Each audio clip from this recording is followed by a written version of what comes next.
اچھا، یہ آج کل کے جو ملحد ہیں نا، بہت سارے ملحد بنے ہوئے ہیں ماشاءاللہ جناب، وہ باتیں کرتے ہیں دین کی اور پھیلاتے ہیں شرارتیں. کیا کہتے ہیں؟ دیکھو یہ جو کچھ مولوی لوگ ہوتے ہیں نا، یہ مولوی عجیب اس طرح کی بات.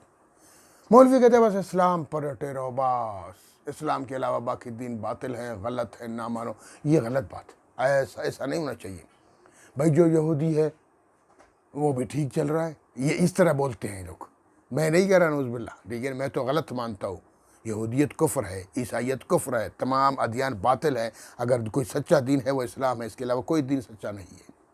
لیکن میں کہتا ہوں بہت سارے، یہ میں اس لیے کہہ رہا ہوں کہ بہت سارے لوگ پھر کلپ بناتے کہتے ہیں وہ بھی اس طرح کہہ رہے ہیں. یہ پچھلے دنوں طارق مسعود صاحب کا ایک کلپ بہت پھیل گیا. کہتے ہیں طارق مسعود صاحب نے کہا ہے کہ غزوہ احد میں سیدنا عثمان غنی رضی اللہ تعالیٰ بھاگ گئے، فراریوں میں شامل ہیں. لا حول ولا قوت الا باللہ. عثمان جیسے عظیم ہستی کے بارے میں اس طرح کہنا اور طارق مسعود کی طرف منسوب کرنا، میں تو نہیں مانتا کہ انہوں نے ایسا کہا ہوگا. اگر کہا ہے تو میں نہیں مانتا طارق مسعود کو کون ہوتا ہے. عثمان غنی کے جوتوں کو میں آنکھوں پہ لگاؤں گا، طارق مسعود کو دفع کر دوں گا. نہیں مانتا اس کو اگر اس نے ایسی بات کی ہے. اگر نہیں ہے کہ یہ جو کلپ بناتے ہیں نا، جھوٹی کلپ بناتے ہیں، توڑ مروڑ کے ایسی باتیں کرتے رہتے ہیں، غلط بات کر. غزوہ احد میں آگے چل کر انشاءاللہ پڑھیں گے، اس میں تفصیل انشاءاللہ بتا دوں گا آپ کو. غزوہ احد میں افواہ پھیل گئی کہ رسول اللہ صلی اللہ تعالی علیہ وسلم شہید ہو گئے. تو صحابہ کرام تو رسول پاک صلی اللہ علیہ وسلم کے جانثار تھے، وہ تو بے ہوش ہو گئے. ان کا ہوش و حواس اڑ گیا کہ اللہ کے رسول دنیا سے تشریف لے گئے، شہید ہو گئے. بس بے ساختگی میں نے کہا جب اللہ کے رسول گئے تو اب کیا لڑنا ہے، پھر چلو. انہی میں حضرت عثمان بھی شامل ہوں گے. اور پھر جناب فراری قرار دیا نعوذ باللہ خلیفہ ثالث کو، ذو النورین کو، عثمان غنی رضی اللہ تعالیٰ عنہ کو، اتنی عظیم ہستی کو. غزوہ بدر میں وہ تھے نہیں. غزوہ بدر میں آپ صلی اللہ علیہ وسلم نے خود فرمایا عثمان گھر میں بیٹھو، اپنی بیوی کا علاج کرو. اور پھر آپ صلی اللہ علیہ وسلم نے فرمایا عثمان بدری ہے. ہاں، وہ اللہ کے رسول کو اتنے پیارے تھے کہ وہ نہ ہونے کے باوجود بھی اللہ کے رسول ان کو بدری کہتے ہیں.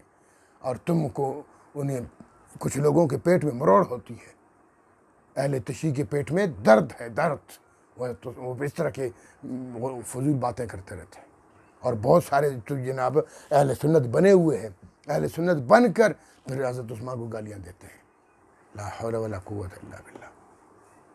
تو اس لیے فرمایا یاد رکھو وَمَن يَبْتَغِ غَيْرَ الْإِسْلَامِ دِينًا، جو بھی قرآن کریم میں دوسری جگہ پڑھا ہے صاف واضح، وَمَن يَبْتَغِ غَيْرَ الْإِسْلَامِ دِينًا، جو بھی الاسلام کو چھوڑ کے کوئی دوسرا دین اختیار کرے گا فَلَن يُقْبَلَ لَهُ فَلَن يُقْبَلَ لَهُ. قرآن کریم کہتا ہے صاف بات.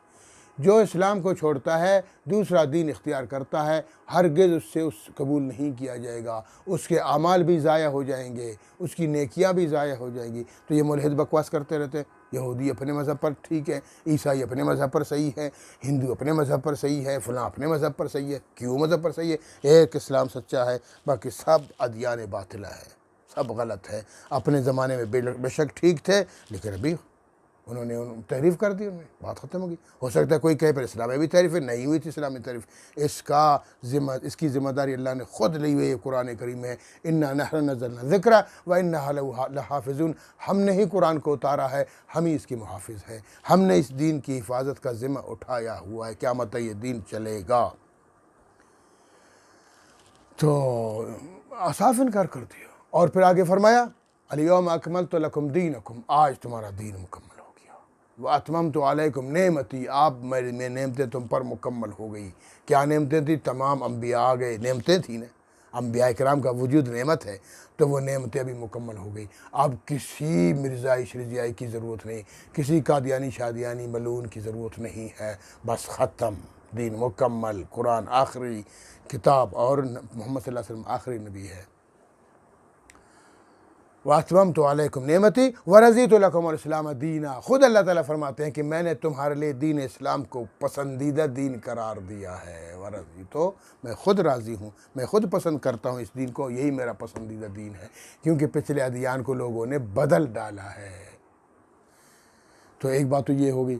اور دوسری بات یہ ہے کہ دیکھیں اللہ کے رسول صلی اللہ علیہ وسلم خود فرماتے ہیں لو کان موسیٰ حیا ما وسعہ الا اتباعی، لو کان موسیٰ حیا، اگر موسیٰ علیہ السلام زندہ ہوتے، ما وسعہ، ان کو کوئی اور چارہ کار نہیں تھا، الا اتباعی، مگر وہ ضرور میری اتباع کرتے، میری فرمان برداری کرتے، میری امت میں سے ہوتے۔ حضور پاک صلی اللہ علیہ وسلم کی حدیث پاک ہے۔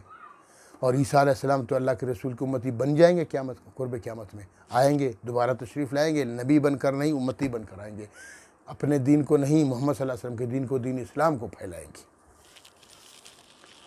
تو اس لیے صرف دین اسلام ہی حق ہے، دین اسلام کے علاوہ جتنے ادیان ہیں وہ ابھی باطل ہے۔